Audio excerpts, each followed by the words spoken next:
So statistics are better, and when you love math, statistics are the best, right? But check this out. I love statistics. I realized this last November. 136 million people voted in the 2016 presidential election. 136 million people. But last November, when the lottery hit 1.6 billion, 146 million people voted.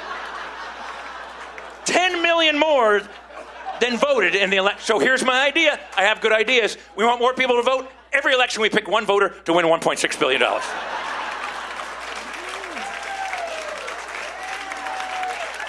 Everybody in this room would vote. There would be people lined up outside of 7-Elevens going, I need to vote. I really want to vote. I believe in the system of democracy. Who are you voting for? I don't care. Give me a quick pick. I just got to get my name in there.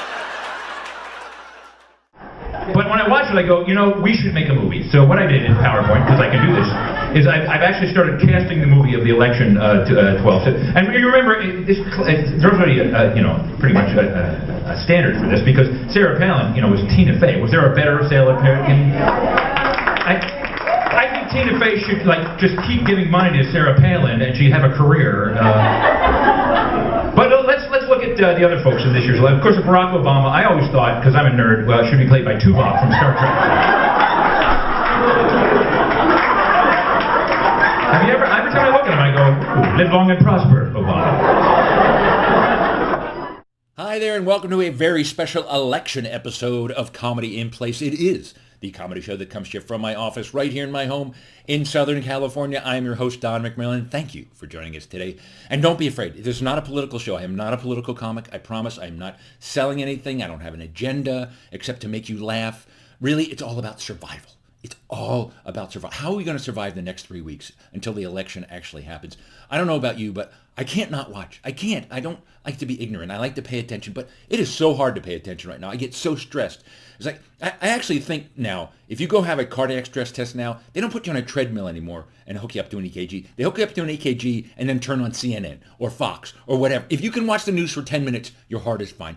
How are we going to survive the next 3 weeks?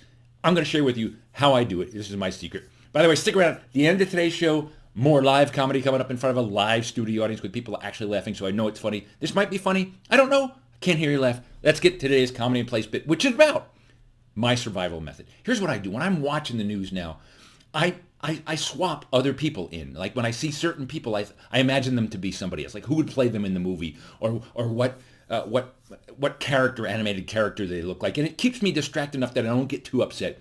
And I've done this for every election since like 1992.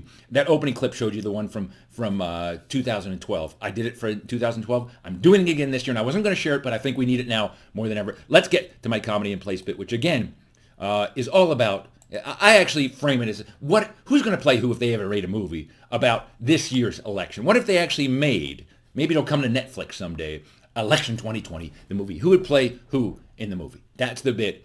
And really, it's just a way to distract yourself when you're watching these people so that maybe you don't get too upset, because it's just upsetting. And no matter what side you're on, it's upsetting. So here you go.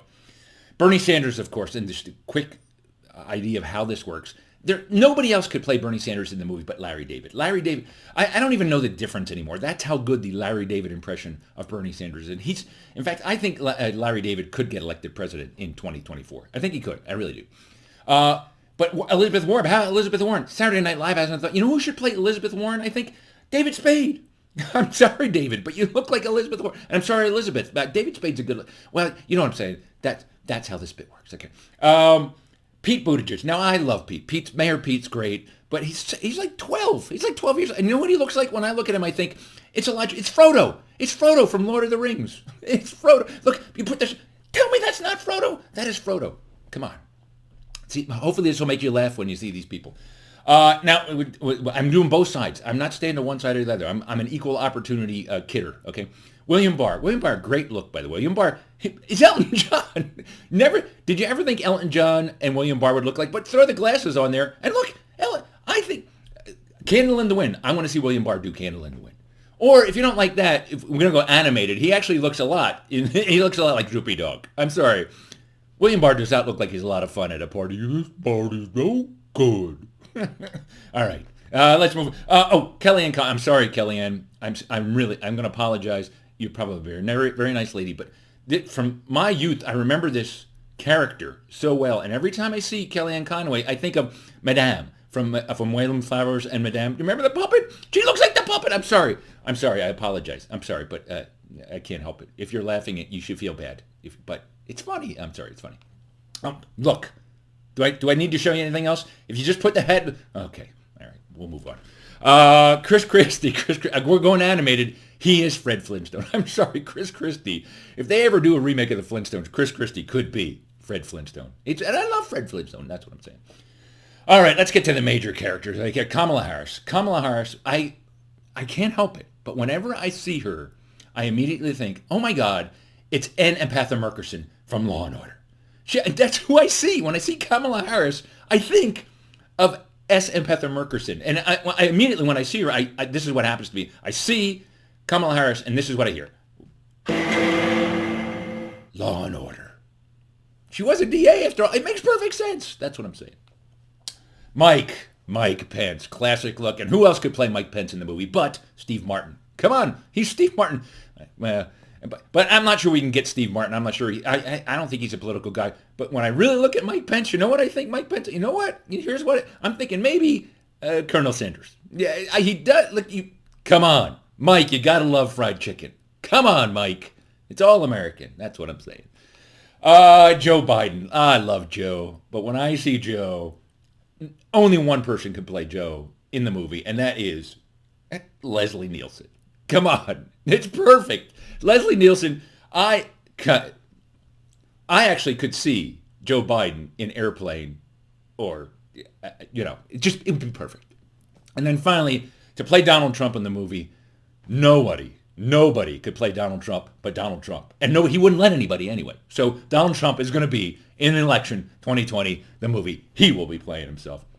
I hope you got a kick out of it. I actually have some more comedy coming up. But vote, and laugh. Try to laugh as much as you can over the next 3 weeks. That's really my goal. Coming up is a little more election humor. I did this in front of a live studio audience. It's not exactly the movie thing, but I think it's pretty funny. It'll leave you with a laugh, so stick around for that. In the meantime, be well, remember to laugh, remember to vote, and here comes your video. Donald Trump plus the Muppets, and you get Alf. This is even more amusing, though. Look at this. If you take Bernie Sanders and you add the Muppets, you get that old heckling Muppet.